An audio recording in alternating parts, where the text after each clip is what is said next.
તમારું મારું નામ શારદાબેન પ્રવીણભાઈ ગળાયા છે. હું મોરબી જિલ્લામાં અને તાલુકો ટંકારા અને ગામ બંગાવડીમાં આશા વર્કરની નોકરી કરું છું. એના માટે એ કે અમે આટલી મહેનત કરી છીએ છતાંય અમને એનું કોઈ પરિણામ નથી આપતા અને અમારા આગળ નવી નવી કામગીરી આપે છે રોજની રોજ અને અમારો કોઈ ટાઈમ ફિક્સ નથી.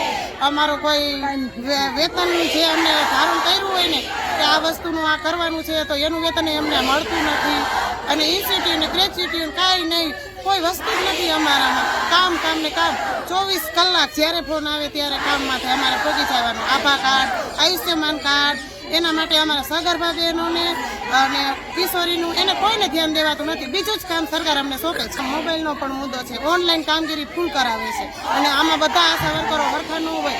કોઈને અંગ્રેજી આવડતું ન હોય, કોઈને અંગ્રેજી આવડતું હોય તો ઓનલાઈન ફોર્મ ભરવા કેવી રીતના ભરવાના?